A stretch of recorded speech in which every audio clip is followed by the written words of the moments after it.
Friends, welcome back to my channel. இன்னைக்கு என்ன video பார்க்க போகிறோம்? சாக்லேட் கேக் எப்படி மேக் பண்ணலான்றதை பார்க்கலாம். வாங்க வீடியோக்குள்ளே போகலாம்.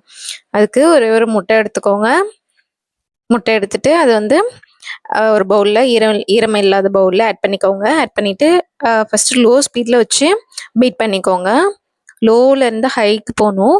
அதனால் ஒன் ஆர் 2ல் வச்சு நல்லாவே வந்து பீட் பண்ணிக்கோங்க.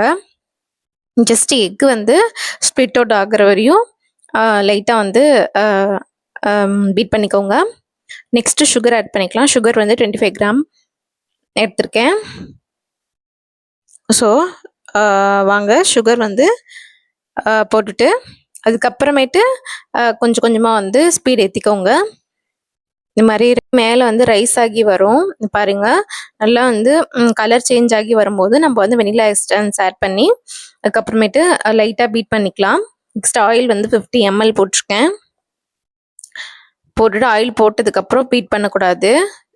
லைட்டாக வந்து பீட் பண்ணிவிட்டு ஓவர் பீட் பண்ணாதீங்க. லைட்டாக பீட் பண்ணி அவ்வளோதாங்க, ஸ்டாப் பண்ணிக்கோங்க. அவளுக்கு வந்து பேட்டர் வந்து ரெடி ஆயிடுச்சு.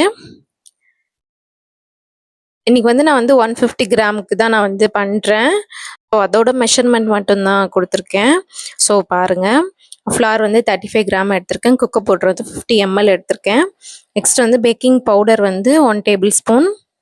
நெக்ஸ்ட்டு சால்ட் வந்து 1/4 டீஸ்பூன் போட்டுக்கோங்க.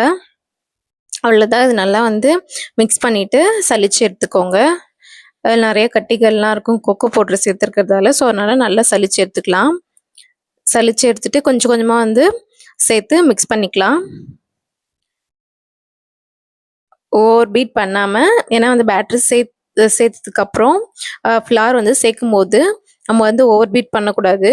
ஏன்னா வந்து எக்கோட ஸ்பெர்ம் வந்து உடஞ்சிரும். ஸோ அதனால் நம்ம வந்து பொறுமையாகவே வந்து மிக்ஸ் பண்ணிக்கோங்க. நல்லாவே எல்லாமே சேர்த்து ஒரே சைடாக மிக்ஸ் பண்ணிக்கோங்க. நெக்ஸ்ட் வந்து பால் வந்து 30 ml எடுத்திருக்கேன். 30 ml வந்து காய்ச்சி ஆற வச்ச பால். ஸோ அது வந்து கொஞ்சம் கொஞ்சமாக வந்து ஃபஸ்ட்டு 50 ml அதுக்கப்புறம் 50 ml சேர்த்து நல்லா வந்து மிக்ஸ் பண்ணிக்கோங்க. ஏன்னா வந்து பேட்ரு வந்து ஃப்ளார் சேர்க்கும் போது கொஞ்சம் கன்சிஸ்டன்சி வந்து கொஞ்சம் டைட் ஆகிற மாதிரி இருக்கும். ஸோ அதை வந்து ஈக்குவல் பண்ணுறதுக்கு தான் நம்ம வந்து மில்க் சேர்க்குறோம். மில்க் சேர்த்துட்டு இது மாதிரி வந்து பவுலில் வந்து ட்ரான்ஸ்ஃபர் பண்ணிக்கலாம். ஒட்டிச்சு வந்து 10 மினிட்ஸ் முன்னாடி ப்ரீ ஹீட் போட்டு வச்சுக்கோங்க. இந்த மாதிரி ஏர் பபிள்ஸ்லாம் வந்து ரிலீஸ் பண்ணிக்கோங்க. அப்போ தான் வந்து மழை மாதிரி பொங்கி வராமல் இருக்கும். ஸோ இது வந்து லைட்டாக டேப் பண்ணிக்கோங்க. டேப் பண்ணி இது ரெடி ஆகிறதுக்கு 20 மினிட்ஸ் ஆச்சு. பாருங்கள், நான் வந்து ஆற வச்சு கேக் வந்து பீஸ் பண்ணி வச்சுருக்கேன். 3 லேயராக எடுத்து வச்சுருக்கேன். ஸோ நல்லா ஆறுனதுக்கு அப்புறமேட்டு நம்ம வந்து விப்பிங் க்ரீம் அப்ளை பண்ணணும். ஏன்னா ஆறதுக்கு முன்னாடி அப்ளை பண்ணால் விப்பிங் க்ரீம் வந்து மெல்ட் ஆகிடும். ஸோ அதனால சரியாக செட் ஆகாது. ஸோ நல்லா ஆற விடுங்க. நல்லா ஆற விட்டு இதுக்கப்புறமேட்டு விப்பிங் க்ரீம் அப்ளை பண்ணுங்கள். கொஞ்சம் விப்பிங் க்ரீம் அப்ளை பண்ணிவிட்டு மேலே வந்து ஃபஸ்ட்டு லேயர் பண்ணிவிட்டு அதுக்கப்புறம் நெக்ஸ்ட்டு லேயர் வச்சுட்டு அதுக்கப்புறமே மேலே வந்து ஓவராலாக வந்து க்ரம் கோட் பண்ணி ஃபினிஷ் பண்ணிக்கோங்க.